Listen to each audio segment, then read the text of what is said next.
الرحيم هو الذي بعث في الأميين رسولا منهم يتلو عليهم آياته ويزكيهم ويعلمهم الكتاب والحكمة وإن كانوا من قبل لفي ضلال مبين. صلوات پڑھیں. اللهم صل على محمد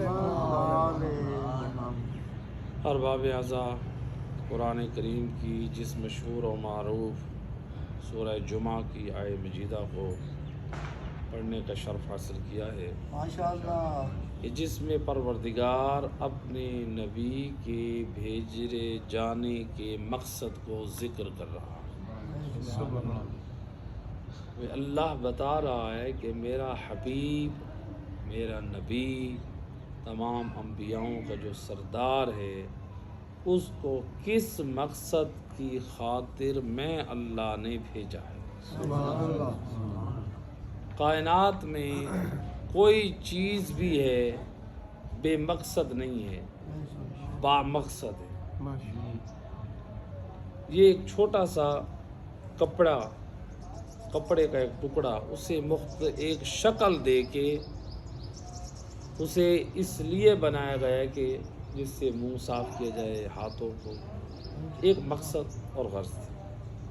اسی طرح سے اپنے انسان ارد گرد جتنی چیزیں دیکھیں، دیوار دیکھیں، کمرہ دیکھیں، دری دیکھیں، جو چیز دیکھیں اس کے بنانے کی کوئی نہ کوئی غرض موجود ہے، اس کے بنانے کا کوئی مقصد ہے. یعنی بغیر مقصد اور ہدف کے وہ چیز نہیں بنائی گئی. اسی طرح اللہ سبحانہ و تعالیٰ فرما رہا ہے کہ میں نے بھی اپنے حبیب کو جو بھیجا ہے رسول بنا کر، وہ غرض کیا ہے، وہ مقصد کیا ہے، اللہ وہ مقصد اور غرض کو سورہ جمعہ کی اس آیت میں بیان کر رہا ہے. سبحان اللہ. هو الذی بعث فی الامیین رسولا منہم. اللہ تعالیٰ فرما رہا ہے کہ میں نے جو ہے ان میں سے ایک رسول بھیجا، ان میں کہ جو کون ہے، وہ امیین ہیں. وہ رسول کرتا کیا ہے؟ یتلو علیہم، وہ نبی ان کے اوپر کیا کرتا ہے؟ ان کے اوپر تلاوت کرتا ہے. وَيُزَكِّيهِمْ وَيُعَلِّمُهُمُ الْكِتَابَ وَالْحِكْمَةَ، اور وہ نبی آیات الہی کی تلاوت کرنے کے ساتھ ساتھ ان کے نفوس کا تزکیہ کرتا ہے، یعنی ان کے نفوس کو پاک کرتا ہے. اور نفوس کو پاک کرنے کے ساتھ وہ نبی کیا کرتا ہے؟ وَيُعَلِّمُهُمُ الْكِتَابَ وَالْحِكْمَةَ، اور کتاب کی بھی اور حکمت کی بھی تعلیم دیتا ہے. یعنی نبی کے آنے کا مقصد کیا ہے؟ امت کے وجود کا تزکیہ کرنا، ان کو پاک کرنا اور ان کو کتاب اور حکمت کی تعلیم دینا. اگر کوئی شخص اپنے وجود کو گناہوں سے محفوظ رکھنے کی کوشش کرتا ہے، اپنے آپ کو پاک رکھنے کی کوشش کرتا ہے اور علم اور حکمت کے راستے پہ زندگی گزار رہا ہے، تو اس کا مطلب ہے یہ اس راستے پہ ہے جس راستے کی ہدایت کے لیے رسول اللہ کو بھیجا. اور اگر کوئی شخص اس راستے میں نہیں ہے جس راستے میں حکمت اور علم کے چراغ روشن ہیں، انسان علم اور ہدایت کو چھوڑ کر کسی اور دروازوں کی طرف انسان ٹھوکریں کھاتا پھرے، اس کا مطلب ہے یہ رسول اللہ کے رائے ہدایت پر نہیں، بلکہ ان کفار و مشرکین کے راستے پر ہے کہ جو چاہتے تھے جہالت کا زمانہ رہے، کفر کا زمانہ رہے، یہ رسول اپنا دین لوگوں تک نہ پہنچا. تو لہٰذا رسول اللہ کی جو بعثت کا مقصد کیا تھا؟ لوگوں کا تزکیہ. دیکھیں ہر گھر میں جو ہے کیاری ہوتی ہے، آپ کو یہاں پہ بھی نظر آ رہی ہے. تو جو کیاری ہوتی ہے اس میں کیا کرتے ہیں؟ جب دیکھتے ہیں کہ کیاری کو جو گھر والے ہوتے ہیں، جو نگہداشت کرنے والے ہوتے ہیں، اگر وہ چاہتے ہیں کہ یہ اور پروان چڑھے، ان کے اندر یہ پودے بڑھیں، ان کے اندر پھل ہوں، ان کے اندر پھول ہوں، ان کے اندر خوبصورتی ہو، تو اس کے ساتھ اگر کچھ خراب پودے وجود میں آ گئے ہیں، ضروری ہے کہ ان پودوں کا تزکیہ کیا جائے، ان کو ان پھولوں والے اور پھلوں والے پودوں کے ساتھ ان کو نکالا جائے، ورنہ کیا ہوگا، وہ زمین میں سے جو طاقت اور زور ہے وہ بیکار پودے کھینچتے رہیں گے، اور جو اچھے پودے ہیں وہ طاقت حاصل نہ کر پائیں گے۔ تو گویا جو گندی اور خراب بوٹیاں پیدا ہو جاتی ہیں ان کا نکالنا ضروری ہے، تب جا کے اچھے پودے پھلدار اور پھول والے وہ پروان چڑھتے ہیں اور وہ ثمرہ دیتے ہیں، پھل دیتے ہیں یا پھول دیتے ہیں۔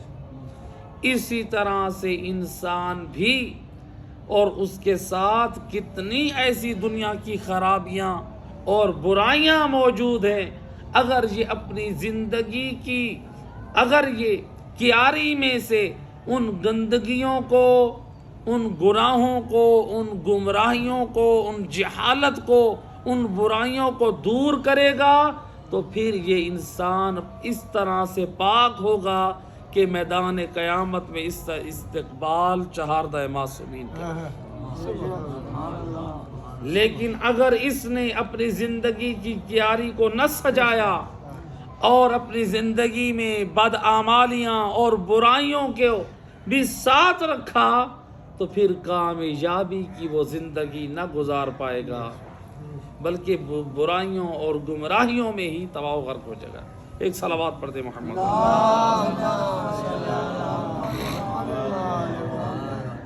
اللہ نے فرمایا کہ ہم نے اپنے رسول کو بھیجا کس میں؟ امی جین میں۔ امی جین کون ہے؟ یہاں پہ عام لوگ یہ بات کرتے ہیں کہ رسول جو ہے وہ امیین میں سے، امیین میں سے تو ہیں۔ امی کا مطلب ترجمہ مسلمان کرتے ہیں کہ ان پڑھ۔ مسلمان کیا ترجمہ کرتے ہیں؟ ان پڑھ۔ جبکہ آج 27 رجب المرجب یعنی ہم شیعہ خیر البریہ کے نزدیک پہلی وحی رسول اللہ پر نازل ہوئی، جو 5 آیات سورہ علق، سورہ اقرا کی۔ بھئی پہلی وحی میں اللہ اپنے حبیب کو کہہ رہا ہے اقرا، پڑھ۔ پہلی وحی میں اللہ اپنے حبیب کو پڑھنے کا کہہ رہا ہے، اور ان 5 آیات میں قلم کا بھی ذکر ہے، اور آج مسلمان کہتے ہیں کہ نبی پڑھنا لکھنا نہیں جانتے تھے۔ پہلی وحی میں اللہ پڑھنے کا کہہ رہے ہیں، یہ کہنا کہ نبی کو پڑھنا نہیں آتا ہے۔ شیخ مفید رحمۃ اللہ علیہ نے اس کا معنی کیا ہے، یہ جو کہا جاتا ہے کہ نبی امی تھے، یہ جو کہا جاتا ہے کہ نبی امی تھے اور امی کے معنی ہیں الیاذ باللہ ان پڑھ، کہا کہ یہ رسول اللہ کے حق میں بہت بڑا ظلم ہے۔ بھئی پھر امی کے معنی کیا ہیں؟ ایک مثال کے ساتھ واضح کرو۔ مثال کے طور پہ آپ لوگ گئے پشاور، گئے کسی کاروبار کے حوالے سے، انہوں نے، دکاندار نے آپ کے حوالے سے کہا جی یہ ملتان سے ہیں، یہ ملتانی ہے۔ توجہ ہے؟ کیا کہا؟ یہ کون ہے؟ ملتانی ہے۔ آپ لوگ ایران گئے زیارات کے لیے، کہا کہ آپ کہاں سے ہیں؟ کہا ہم پاکستانی ہیں۔ ایران سے آئے ہوئے کچھ لوگ یہاں پہ، آپ نے کہا یہ ایرانی ہیں۔ قم سے جو آلے پڑھ کے آیا، آپ نے کہا یہ قمی ہیں۔ نجف سے جو پڑھ کر آیا، آپ نے فرمایا یہ نجفی ہے۔ توجہ ہے؟ تو جب آپ کسی علاقے سے نسبت دیتے جائیں گے وہ منسوب ہوتے جائیں گے۔ اسی طرح مکہ کا نام ہے ام القرآ۔ ام القرآ کہتے ہیں دنیا کے تمام شہروں کا سردار، ام القرا کا ویسے معنی ہے شہروں کی ماں، یعنی اشارہ ہے کہ شہروں کا سردار، مکہ یعنی اللہ کے گھر ہونے کی وجہ سے تمام شہروں کی ماں کیوں کہا گیا ہے؟ کیونکہ ہر شہر والے کی نماز اس وقت ہوگی جب وہ مکہ کی طرف منہ کر کے نماز پڑھیں گے، اس لیے اس کو ام القرا کہا گیا۔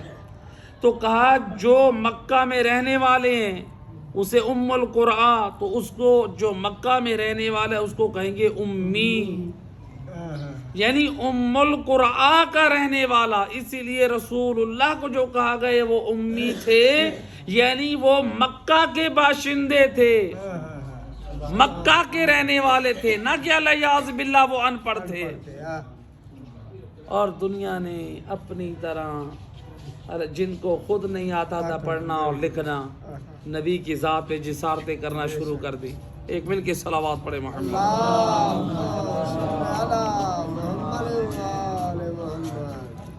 تو لہٰذا 27 رجب علماء اہل سنت کے ہاں 27 کی رات کو، یعنی 27 کی رات کو معراج ہوئی، لیکن ہمارے ہاں معراج ثابت نہیں ہے۔ اس رات کو 27 کو رسول اللہ پر وحی نازل ہوئی تھی پہلی۔ وہ کہتے ہیں کہ بھائی قرآن جو نازل ہوا ہے وہ تو ماہ رمضان میں نازل ہوا ہے۔ دلیل کیا پیش کرتے ہیں؟ وہ کہتے ہیں سورہ انا انزلنا میں اللہ فرماتا ہے انا انزلناہ فی لیلۃ القدر، ہم نے قرآن کو شب قدر میں اتارا۔ سبحان اللہ سبحان اللہ۔ وہ کہتے ہیں جب قرآن کہہ رہا ہے ہم نے اس کو شب قدر میں اتارا، تو پھر یہ کیسے ہے کہ 27 رجب کو قرآن کی پہلی وحی نازل ہوئی؟ ہم کہتے ہیں کہ نہیں، قرآن اس میں کوئی شک نہیں ہے۔ اصل میں دو چیزیں ہیں، ایک ہے ایک مرتبہ قرآن مکمل نازل ہوا جس کو کہتے ہیں انزال قرآن، یعنی ایک مرتبہ قرآن مکمل نازل ہوا۔ ایک ہوتا ہے تنزیل قرآن، یعنی قرآن درجہ بدرجہ نازل ہوا۔ اس لیے عام مسلمان کیا کہتے ہیں قرآن کتنے عرصے میں نازل ہوا؟ کہتے ہیں 23 سال میں نازل ہوا۔ بھئی آپ ادھر سے کہتے ہیں قرآن 23 سال میں نازل ہوا، کیا کہنا ہے، سبحان اللہ۔ تو وہ والا نظریہ پھر کہاں جائے گا جو سورہ انا انزلنا میں ذکر ہے؟ کیا کہنا، ہم کہتے ہیں قرآن کی وہ صورت بھی حق ہے اور 23 سال میں قرآن نازل ہوا یہ بھی حق ہے۔ تو جو سورہ انا انزلنا میں ذکر ہوا ہے ہم نے قرآن کو شب قدر کی رات کو اتارا، اس میں اللہ یہ سمجھا رہا ہے انزال قرآن، یعنی ہم نے مکمل قرآن کو شب قدر کی رات میں اتارا۔ اور 27 رجب کو پہلی وحی نازل ہوئی، 23 سال کے عرصے میں آخری وحی 18 ذی الحجہ کو نازل ہوئی۔ تو 23 سال کے عرصے میں جس میں پہلی وحی 27 رجب کو تھی اور آخری وحی جو تھی وہ 18 ذی الحجہ کو تھی، لیکن یہ 23 سال کا عرصہ تھا۔ تو لہٰذا یہ ترتیب، یعنی یہ کہنا کہ یہ 27 رجب کو نازل نہیں ہوا تھا، تو ہمارے پاس یعنی مسلمانوں کا جو اپنا نظریہ ہے پھر اس کے اوپر اعتراض لازم آتا ہے۔ تو لہٰذا آج کا وہ دن اتنا عظیم دن ہے کہ اللہ نے اپنے حبیب پہ قرآن کی پہلی وحی نازل کی، اور یہ قرآن وہ عظیم کتاب ہے جس قرآن کو اللہ نے اپنے حبیب پر ایک امت کی ہدایت کے لیے کتاب کی شکل میں، قانون سازی کی شکل میں جو پیش کیا ہے۔ آپ کسی بھی ملک میں چلے جائیں، آپ کسی بھی ادارے میں چلے جائیں، آپ کسی بھی کمپنی میں چلے جائیں، آپ کسی بھی جگہ جائیں تو وہاں کا ایک اپنا قانون ہوتا ہے۔ تو آپ اگر اس قانون کی پاسداری نہیں کریں گے تو آپ اس کمپنی کے، آپ اس ملک کے، آپ اس ادارے کے مجرم ٹھہریں گے۔ اسی طرح اللہ نے بھی اپنے دین اسلام کے جو قانون پیش کیا اس کا نام ہے قرآن۔ کہا کہ اگر دنیا کے قانون کا خیال نہیں کرو گے تو دنیا والوں کے مجرم ٹھہرو گے، اگر قرآن کے قوانین کی مخالفت کی تو پھر اللہ کے مجرم ٹھہرو گے۔ ایک صلوات پڑھ دے محمد۔ بار دیگر باواز بلند صلوات۔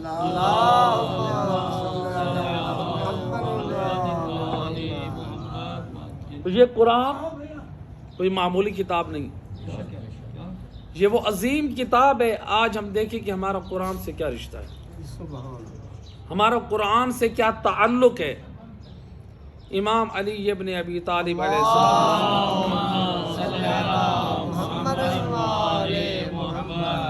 امام فرماتے ہیں او علی والو، امام فرماتے ہیں جو شخص قرآن اور ذکر الہی کی پابندی کرے میں علی اسے 4 سعادتوں کی ضمانت دیتا ہوں۔ جو شخص قرآن اور ذکر الہی کی پابندی کرے، شرط یہ ہے اے علی والے ہو، علی مولا آپ سے طلب کر رہے ہیں، فرماتے ہیں اپنے گھروں میں تلاوت اور ذکر الہی کا اہتمام آپ کریں، میں علی 4 سعادتوں کی ضمانت دیتا ہوں۔ مولا کون سی 4 سعادتیں ہیں؟ فرماتے ہیں جس گھر میں قرآن اور ذکر الہی کا اہتمام ہوگا اس گھر میں اللہ کی رحمت اور برکت کا نزول ہوگا۔ آج ہم میں سے ہر ایک کہتا ہے کہ ہمارے گھر میں دعا کریں، عالم دین جائے تو کہتے ہیں دعا کریں، کوئی سید آ جائے تو دعا کریں، مومنین کو کہتے ہیں دعا کریں۔ امام فرماتے ہیں ان لوگوں سے دعا کرانے والے، اگر تو اللہ سے رحمت اور برکت سمیٹنا چاہتا ہے تو خود بیٹھ کے تلاوت قرآن کر۔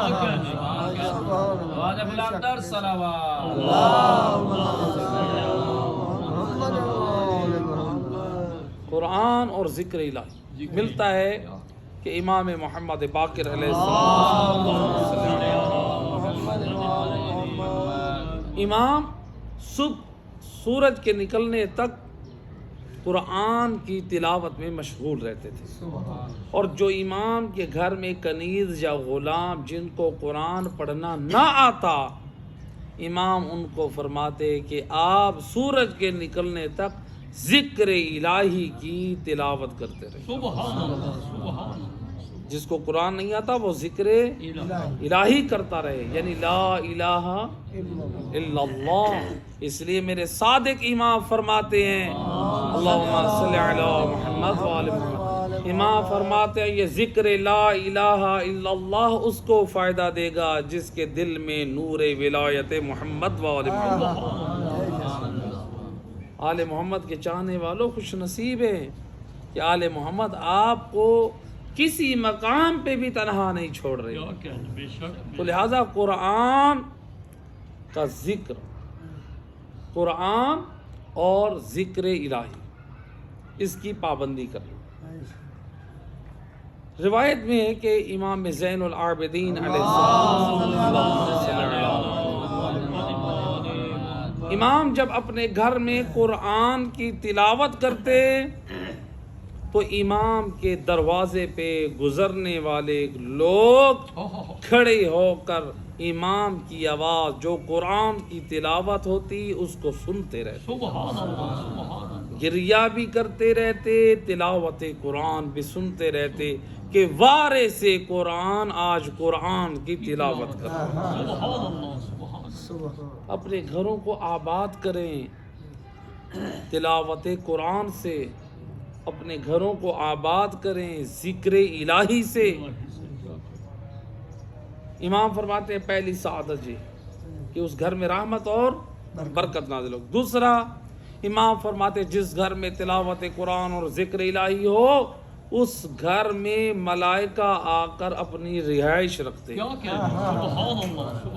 میں نے تو تاریخ میں ایک گھر پڑھا ہے وہ علی و بطول کا ہے جہاں ملائکہ آ کر رہتے تھے، اور علی مولا فرماتے او علی والا اگر تو چاہتا ہے تیرے گھر میں بھی ملائکہ آ کر رہے تو پھر قرآن کی پابندی تو کر، تیرا گھر ملائکہ کا مسکن ٹھہرے گا، یہ ضمانت میں علی دیتا ہوں۔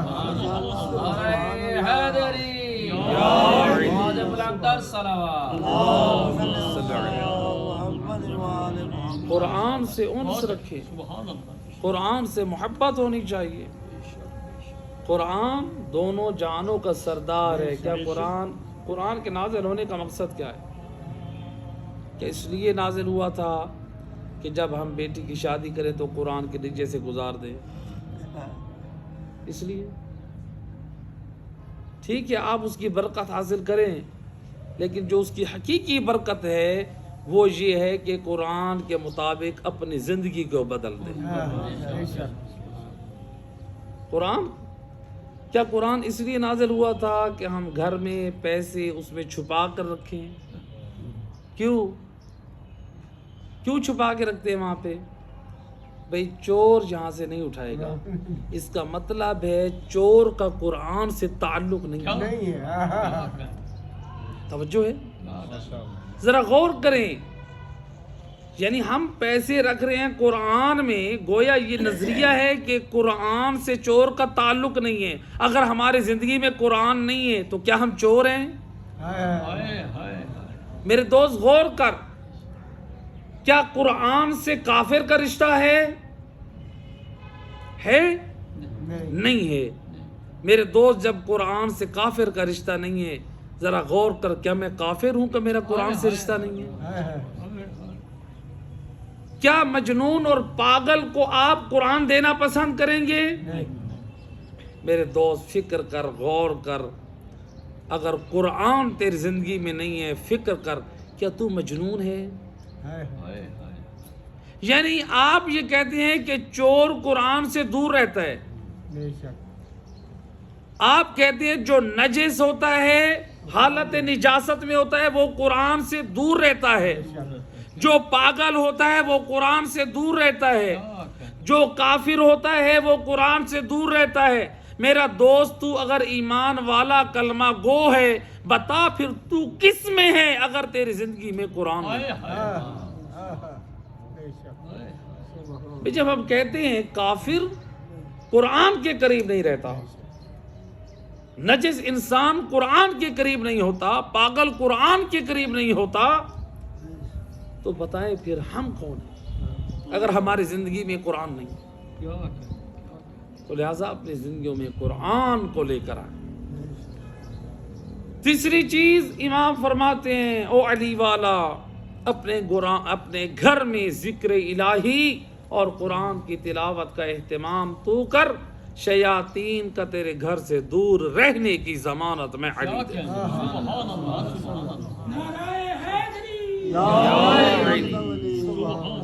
میں دیتا ہوں، شیاطین تیرے گھر سے دور رہیں گے۔ چوتھا امام فرماتے ہیں وہ گھر فرشتوں کے لیے، آسمان والوں کے لیے اس طرح نورانی اور روشن ہوتا ہے جیسے زمین والوں کے لیے آسمان کے ستارے۔ اور جس گھر میں تلاوت قرآن نہ ہو وہ گھر آسمان والوں کے لیے مثل قبرستان ہوتا ہے جہاں بالکل اندھیرا رہتا ہے۔ اپنے گھروں کو قبرستان نہ بنا، اپنے گھروں کو چراغاں روشن قرار دے۔ یہ 4 سعادتیں، لیکن علی مولا خبردار کرے، فرماتے ہیں علی والا خبردار، غفلت میں نہ جا، اگر یاد رکھ تو نے قرآن سے دوری اختیار کی تو پھر امام فرماتے ہیں جو 3 سعادتیں جو تھیں وہ 3 مصیبتوں میں بدل جائیں۔ 4 میں سے 3 سعادتیں 3 مصیبتوں میں بدل جائیں گی۔ امام فرماتے ہیں جو قرآن کی تلاوت اور ذکر الہی کو چھوڑتا ہے اس کے گھر میں رحمت الہی اور برکت الہی کے دروازے بند ہو جاتے ہیں۔ اب اس کے گھر میں پریشانیاں بھی آئیں گی، اس کے گھر میں بیماریاں بھی آئیں گی، اس کے گھر میں جھگڑے بھی رہیں گے، اس کے گھر میں فتنہ اور فساد بھی رہے گا، اس کے گھر میں بے روزگاری بھی ہوگی، ہر قسم کی مصیبت ہوگی۔ امام فرماتے ہیں یہ کسی اور کو شکوہ نہ کر، تیرا قرآن چھوڑنے کی تجھے دنیا میں سزا ملے۔ تو نے قرآن کو چھوڑا، اللہ کی رحمت اور برکت نے تیرے گھر کو چھوڑا۔ اور دوسرا امام فرماتے ہیں جس گھر میں قرآن اور ذکر الہی کی تلاوت نہ ہو اس گھر کو ملائکۃ الرحمن پسند نہیں کرتے. فرشتے اس گھر کو پسند نہیں کرتے. میں یہاں ایک جملہ کہا کرتا ہوں, آپ کا کیا ایمان ہے, ملائکہ افضل ہیں یا امام زمانہ علیہ السلام؟ ہمارا عقیدہ اور ایمان ہے ہمارے وقت کے امام ملائکہ سے افضل ہیں, ان کے بھی سردار ہیں. بے شک بے شک. اس لیے کہ معصومین کی روایت ہے دو اماموں سے, ان الملائکہ خدامنا و خدام شیعتنا, ملائکہ ہمارے اور ہمارے شیعوں کے غلام, ہائے ہائے. وہ ان کی خدمت گزار ہیں. سبحان اہل بیت افضل ہیں, اشرف ہیں.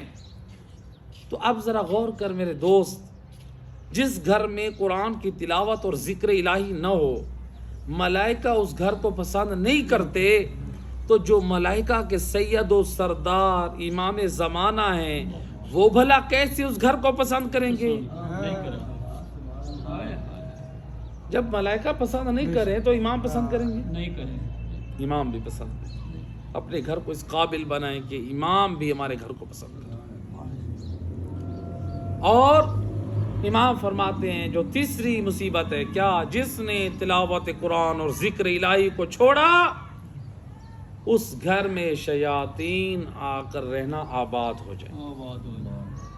آج اگر ہمارے گھر میں کوئی باہر سے آدمی آئے, میاں بیوی کے درمیان, دو بھائیوں کے درمیان, رشتہ داروں کے درمیان, اگر وہ بولے اور فتنہ فساد قائم کرے تو کیا کہتے ہیں, تو شیطان آیا ہے ہمیں لڑانے کے لیے, چل نکل جا.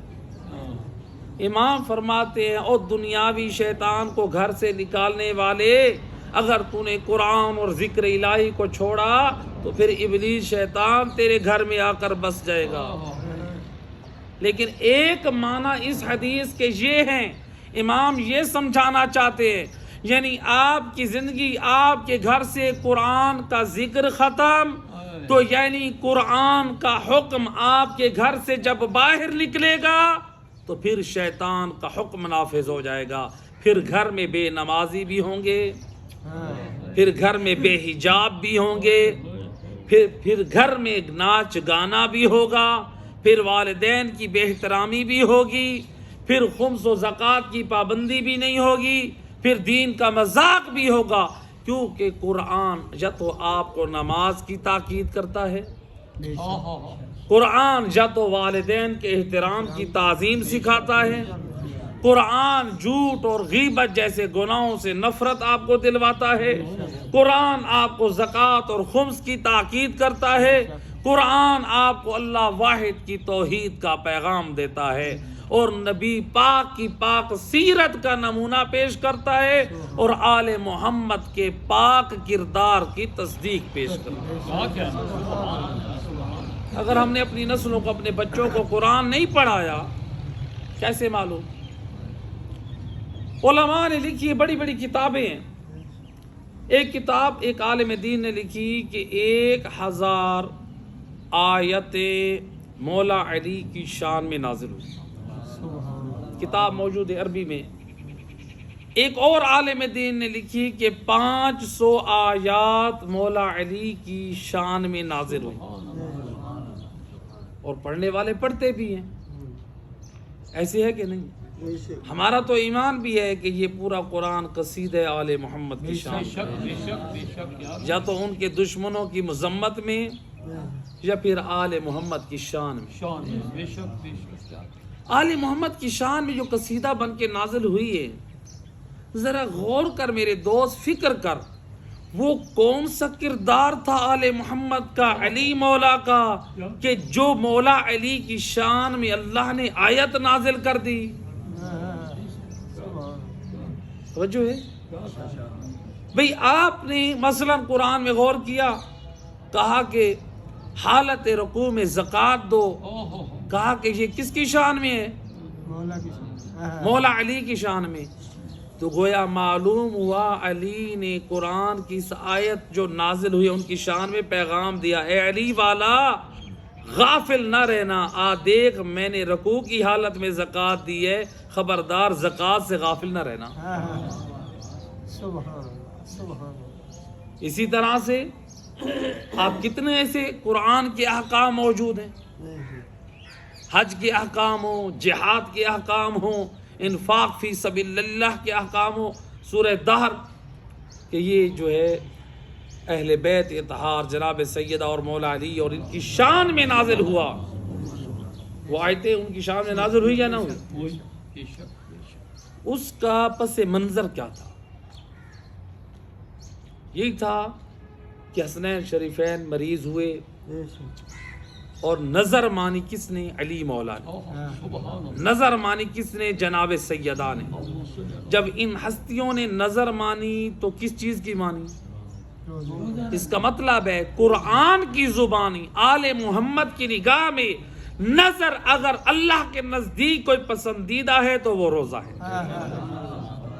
سبحان اللہ اگر روزے سے بڑھ کر کوئی اور افضل عمل ہوتا تو آل محمد وہ اختیار کرتے۔ کیا کہنا سبحان اللہ سبحان اللہ جب کوئی مشکل پیش آئے تو نظر ویسے مان جیسے آل محمد نے مانی ہے۔ کیا کہنا کیا سبحان کہنا اللہ بے شک بے شک تو لہٰذا اب دیکھیں جب علی مولا اور بی بی فاطمہ نے نظر مانی تو اتنا پاک کردار تھا، کنیز فضہ نے بھی نظر کا روزہ رکھا۔ سبحان اللہ آل محمد کا پاک کردار۔ اور میرا دوست تو پاکوں کے ماننے والا ہے تو کردار بھی پاک رکھ۔ جب کل میدان قیامت میں علی مولا کی خدمت میں جائے تو بول کر کہے او میرے ملائکہ آنے دو، یہ پاک آ رہے ہیں۔ سبحان اللہ سبحان اللہ سبحان آل محمد بلندر سلمان۔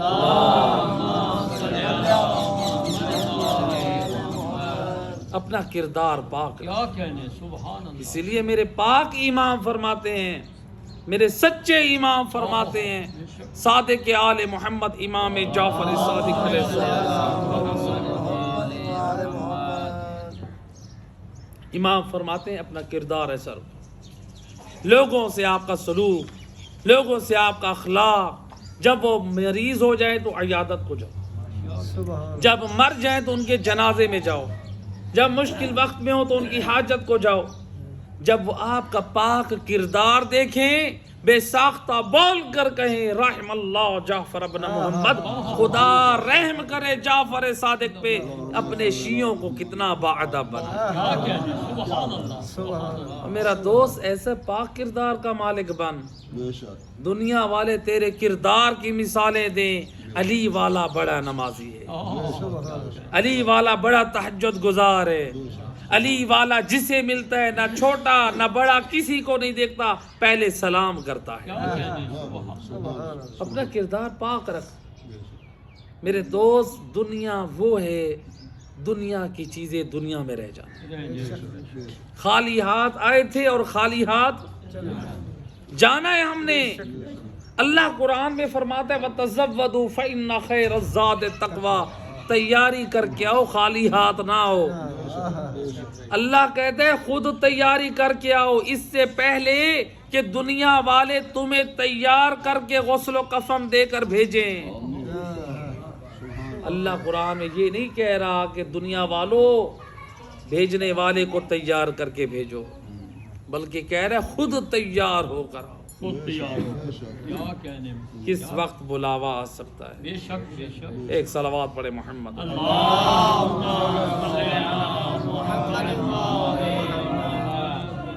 قرآن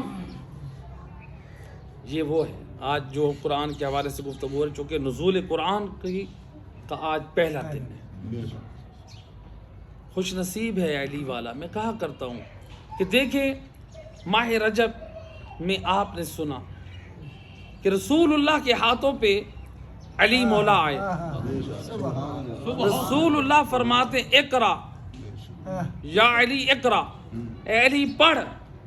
علی فرماتے ہیں یا رسول اللہ کیا پڑھوں؟ تورات پڑھوں، زبور پڑھوں، انجیل پڑھوں یا قرآن پڑھوں؟ آج دنیا کہتی ہے یہ کیسے ہو سکتا ہے؟ علی تو معصوم بچے ہیں، نبی کے ہاتھ پہ قرآن پڑھیں۔ کیا کہنا، سبحان اللہ۔ میں کہوں گا آپ کی عقلوں پہ میں حیران ہوں، نبی کے ہاتھ پہ کنکر کلمہ پڑھ سکتے ہیں، نبی کے دین کا وارث علی قرآن نہیں پڑھ سکتا۔ کیا کہنا، سبحان اللہ، سبحان اللہ، بہت اچھا۔ نعرہ تکبیر، اللہ اکبر، نعرہ رسالت، یا رسول اللہ، نعرہ حیدری، یا علی، حسینیت زندہ باد، یزیدیت مردہ باد، اہل بیت دشمنات اللہ اور محمد و آل محمد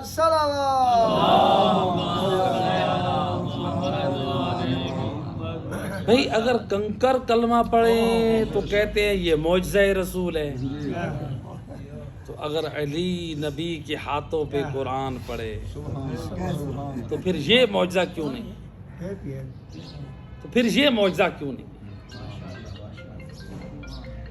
یہ تو وہ گھرانہ ہے، یہ تو وہ ہستیاں ہیں۔ ملتا ہے کہ ایک مرتبہ امام علی ابن ابی طالب علیہ السلام امام بازار کوفہ میں جا رہے تھے۔ دو طرح سے روایتیں وارد ہوئی، میں ایک روایت کو پیش کروں گا۔ تو امام علیہ السلام گزرے، دیکھا کوفہ بازار میں ایک درزی ہے جو زبان میں گنگنا رہا ہے، گانے کہہ رہا ہے، گنگنا رہا ہے۔ علی کی غیرت نے برداشت نہ کیا کہ یہ درزی ہے علی والا اور زبان پہ گانے ہیں۔ اللہ اکبر۔ کیا کیا پھر؟ روایت کہتی ہے، دو روایتیں دو طرح سے ہے۔ ایک روایت میں علی مولا نے کیا کیا، ایک کنکر منہ میں رکھا، لعاب دہن سے تر ہوا۔ درزی کو کہتے اپنے منہ میں رکھ۔ جب درزی نے منہ میں رکھا تو وہ جو قرآن پڑھنا نہ جانتا تھا، قرآن کی بسم اللہ سے لے کر والناس کی سین تک حافظ قرآن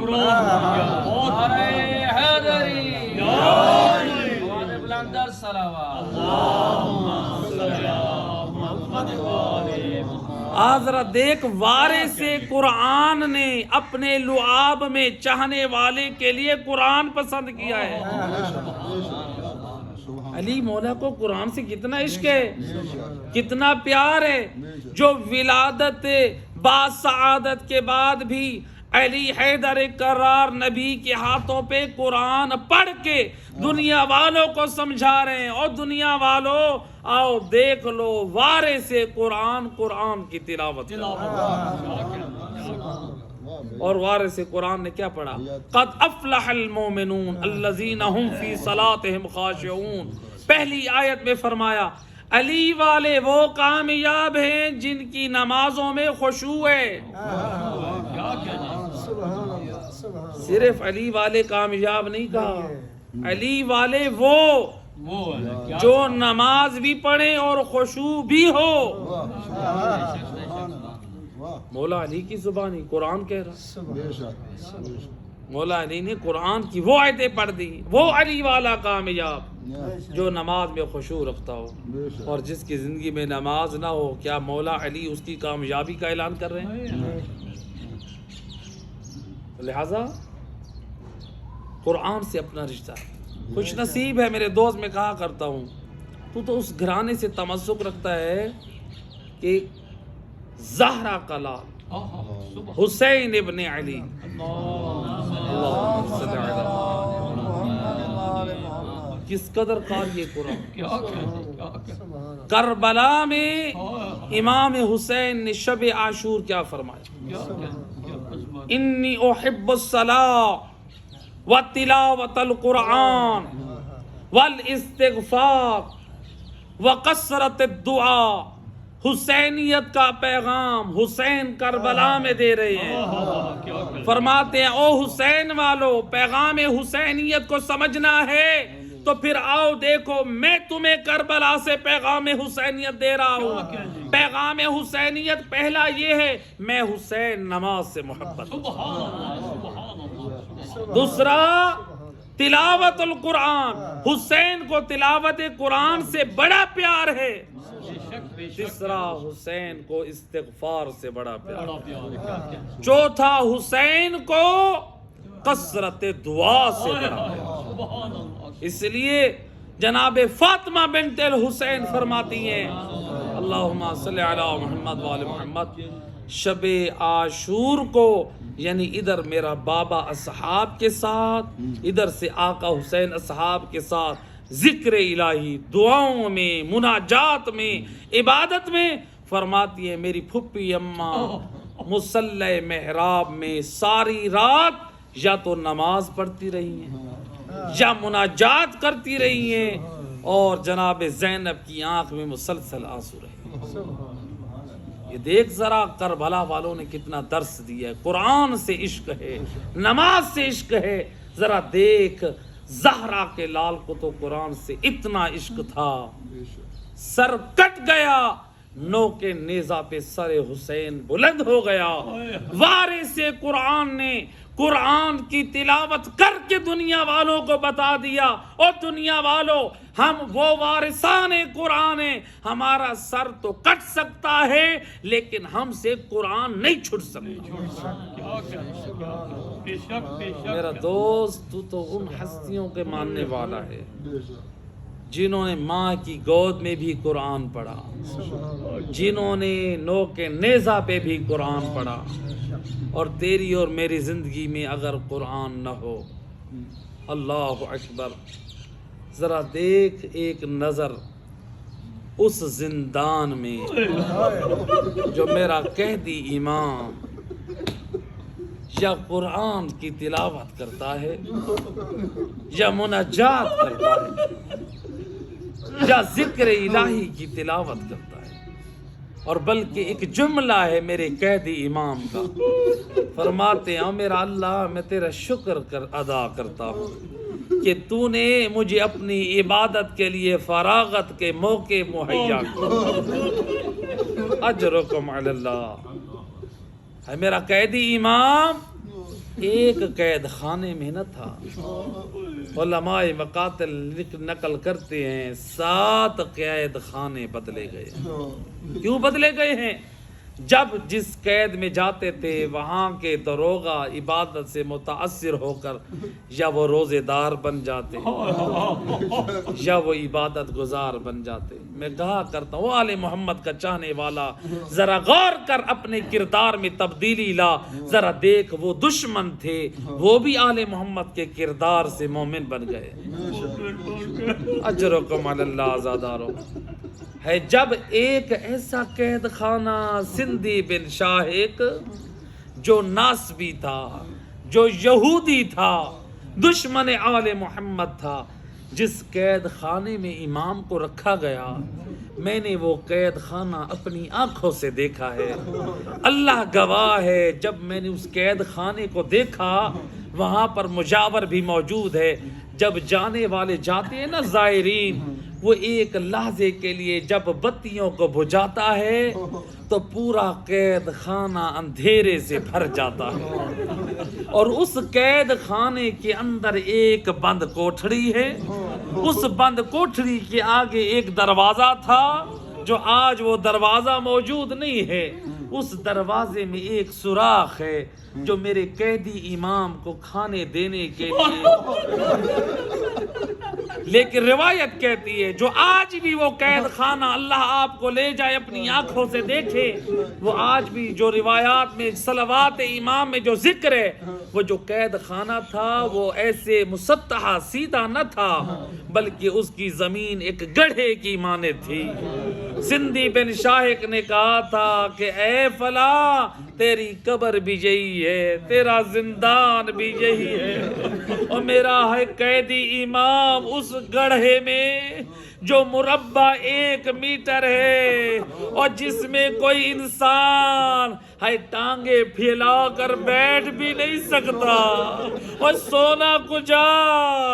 اے سنو گے عزادارو، روایت کہتی ہے جب میرا امام ہائے اندر کے ماحول کی وجہ سے ہائے گرمی کا ماحول، ہوا نہ ہوتی، جب میرا امام اس دروازے کے سوراخ کے قریب اپنا رخ انور کرتے کہ تازی ہوا لے سکے، یہ سندھی بن شاہق ملعون لطم علی خد الامام، وہ امام کے رخساروں پہ جسارت کرتا، اے امام دیوار زندان سے جا لگتے۔ اجرکم علی اللہ عزادارو، میں کہوں گا آقا ہے بڑا دکھ ہے آپ کو تماچے لگے، آپ تو مرد ہے آل محمد کی پاک سیدہ اور فاطمہ زہرا کو مدینے میں تماچے لگے۔ اور جب میرے مولا علی سے پوچھا گیا مولا مرد کے لیے بڑی مصیبت کیا ہے، علی نے سوال کیا گیا اور میرا مولا رونے لگا، آنکھوں میں آنسو آ گئے، ریش مبارک تر ہو گئی۔ کسی نے کہا مولا اے سوال کیا ہے تو رو کیوں رہے ہیں؟ فرماتے ہیں سوال کرنے والے اور تو نے سوال ایسا کیا ہے۔ اور پھر سن، اور کسی مرد کے لیے سب سے بڑی مصیبت اس وقت یہ ہے اور جب اس کے سامنے اس کی بیوی کو تازیانے مارے جائے، اور جب زہرا کو تازیانے مارے جا رہے تھے اور میں علی مجبور ہو کے یہ منظر دیکھ رہا تھا۔ اجرکم علی اللہ۔ اے عزادارو، روایت کہتی ہے سندھی بن شاہق نے ہائے ظاہر آلود کھجور پیش کی، ہائے 24 کو کھجور ملی ہے، 25 کو میرے امام کی شہادت ہوئی ہے، ہائے 3 دن میرا امام قیدی امام زنجیروں میں جکڑا، ہائے بند کوٹھڑی میں، اور میرا اور آپ کا 7واں امام اور زنجیروں میں تڑپتا رہا، اور جب پانی مانگا جاتا اور سندھی بن شاہق پانی نہ دیتا بلکہ درے مارتا۔ اجرکم علی اللہ زادارو، اجرکم علی اللہ۔ ہائے میرا امام تڑپ تڑپ کر اپنی جان دے دی۔ صاحب منتخب التواریخ والا نقل کرتا ہے میرے امام نے ایک وصیت یہ کی تھی، ان کی وصیتوں میں یہ تھی، جب ایک چاہنے والا کچھ 2 دن پہلے آیا تھا، امام نے فرمایا کہ مجھے جب دفن کرنے لگے میرے بدن پہ جو زنجیر ہے، جو امام کی صلوات نقل کیا علماء نے، اس میں یہ تحریر ہے میرا سلام اور درود اس امام پر، اور جس کی زنجیر توق اور پنڈلیوں میں پہنائی گئی، اور زخموں سے خون سے جو زنجیریں سرخ ہو گئی، اور میرا قیدی امام فرماتا ہے اور میرے ان زنجیروں کے ساتھ مجھے دفن کیا جائے۔ مولا کیوں؟ شاید اس لیے اور جب میں قیدہ میدان قیامت میں معشور ہوں گا، میں نانا رسول خدا سے کہوں گا اور نانا یا رسول اللہ ذرا آؤ دیکھو اور آپ کی امت نے اور آپ کی آل کو کیا اجر رسالت دیا۔ الا لعنت اللہ علی القوم الظالمین وَسَيَعْلَمُ الَّذِينَ ظَلَمُوا أَيَّ مُنْقَلَبٍ يَنْقَلِبُونَ۔ بار الہ بحق محمد و اہل بیت علیہ الصلوۃ والسلام، ہماری اس مجلس عذاب